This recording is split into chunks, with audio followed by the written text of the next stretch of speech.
ஆடிப்புறம் முப்பெரு விழா 3 நாட்களாக நடந்துகிட்டு இருக்கு. முதல் நாள் வந்து லட்சார்ச்சனை, மந்திரங்களை அர்ச்சித்து லட்சார்ச்சனை சிறப்பாக நடைபெற்றது. அதைத் தொடர்ந்து ஹரி விட்டல் பஜனை சிறப்பாக நடைபெறியது. அதுக்கடுத்து 2ஆம் நாளாக காலையில் ஹோமங்கள், அர்ச்சனை, ஆராதனை, 108 கலச அபிஷேகங்கள் சிறப்பாக நடைபெற்றது. இன்று மாலையில் மஞ்சுளா பாஸ்கர் அவர்களுடைய தலைமையில் திருவிளக்கு பூஜை சிறப்பாக நடந்து கொண்டிருக்கின்றது. திருநாவன கோலாட்டம் மற்றும் நிகழ்ச்சிகளும் ஆன்மீக இசை நிகழ்ச்சியும் சிறப்பாக நடந்து கொண்டிருக்கின்றது. 1008 திருவிழாக்கள் 508 திருவிழாக்கள் வைத்து சிறப்பாக வழிபாடு செய்து கொண்டிருக்கின்றோம். எங்களுடைய கூட்டு முயற்சி நல்ல அம்பாளுக்கு சிறப்பாக சேவையாற்றி கொண்டிருக்கின்றோம். இந்த அம்பாள் எல்லா விதத்துகளும் எங்களுக்கு பக்கபலமாக இருந்து உற்றதுணையாக இருந்து எங்களை காத்து வருகின்றார்.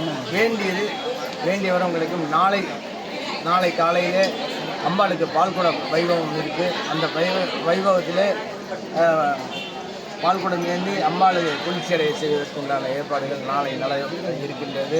மற்றபடியாக கோவிந்தராஜ் அருள்மிகு ஸ்ரீதேவி கருமாரியம்மன் திருக்கோவில், காண்பாளையம் குறுக்கு தெரு, மதுரையில் 9 இருக்கும். இந்த கோவில் 39 வருடங்களாக இந்த விழா நடந்துகிட்டு வருடத்துக்கு 2 விழா நடந்துக்கிட்டு இருக்கோம். ஆடிப்பூரம் ஒன்று, பங்குனி திருவிழா ஒன்று.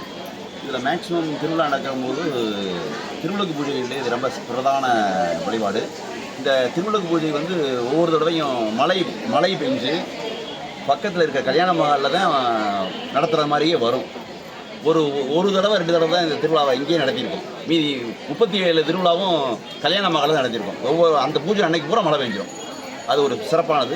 அம்மா சுயம்புவாக வந்தவங்க, ரொம்ப பிரசித்தி பெற்றவங்க. இந்த காண்பாளையத்தில் இருக்கிற பகுதி வாழ் மக்கள் அவங்க என்ன நினச்சி வேண்டிக்கிறாங்களோ அது அப்படியே நடந்துடும். அது ரொம்ப சிறப்பு. இது போக இன்றைக்கி 508 விளக்குகள் வந்திருக்காங்க. ரொம்ப சிறப்பாக இருக்கும். நாளைக்கு பால்குடம் நாளைக்கு சாந்தி பண்ணுறது பால்குடம் எடுக்கிறோம். எல்லாம் மக்கள் ஆதரவில் நல்ல சிறப்பாக. பேர் பொருளாளர்